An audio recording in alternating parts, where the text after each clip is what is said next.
So who knows what an idol is? An idol is Idol. idol, An idol. yeah. Yeah, it can be something that you worship. Anyone else? Something to admire. Yeah. So an idol is something that you put above God, so something that you admire more than God. And an idol can be anything. So it can be like if you're spending your time at work and praying, if you're watching your phone more and you're thinking, oh okay, it's fine, I'll leave it, I don't need to worship right now. So that's what an idol is, because you're putting it above God. So who can give me an example of another example of what an idol could be?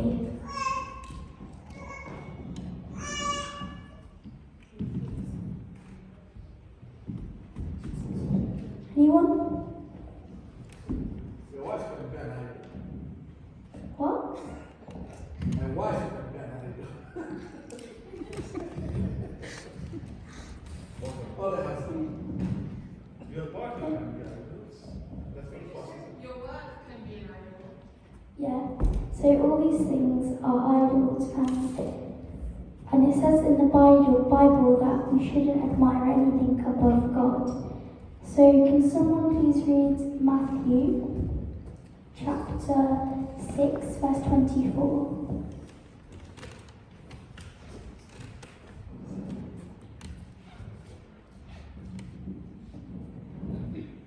No man can serve two masters, for either he will hate the one and love the other, or else he will hold to the one and despise the other.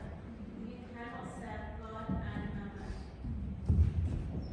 Yes, so it says in this part of the Bible that you can't serve two masters. You can either serve God or riches.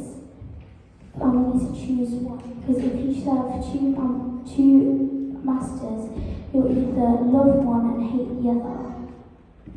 So we need to decide who we're going to worship. Are we going to worship God, or are we going to have an idol? Because if you admire anything above God, all these things can be an idol. So what I'm going to say is hold that thought. Before I keep talking, we're going to play a bit of a game. So I'm going to be telling you to do some things, and you're going to need to do them. So, okay, let's mix it up. Can you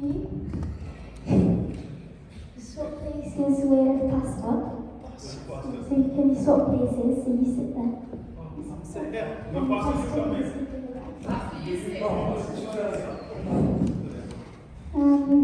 Okay. You? Yeah. Swap places with. Swap places. And back.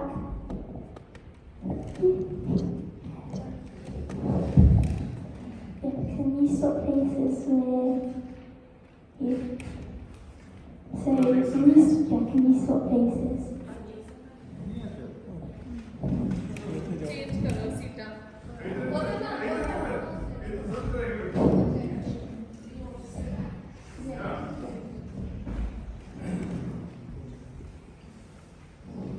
And can everyone who I haven't said stand up?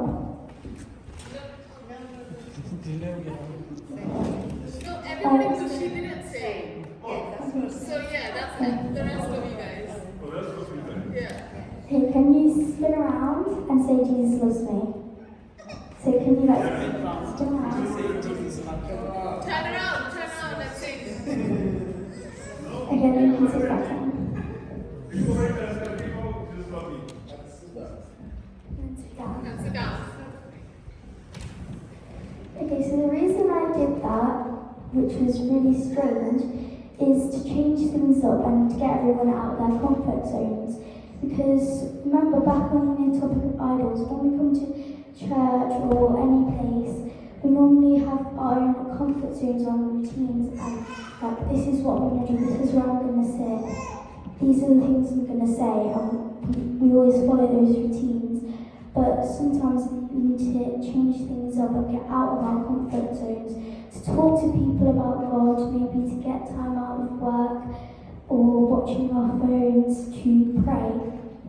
And we need to do that because, coming back onto the topic of idols, sometimes forgetting everything else, forgetting money, forgetting our phones, sometimes you can be your own idol, and that's called selfishness, when you think about only yourself and nothing else.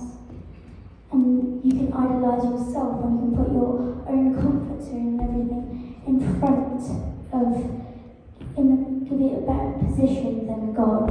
And you admire yourself.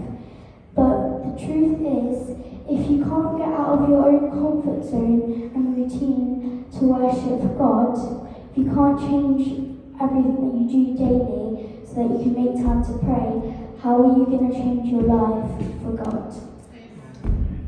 So that's what we need to remember, because sometimes we need to change it up so that we can tell people about God. Don't just think, oh, it's okay, I don't normally, someone's feeling depressed, and just think, oh, it's okay, I don't know, I would normally do that, it's fine.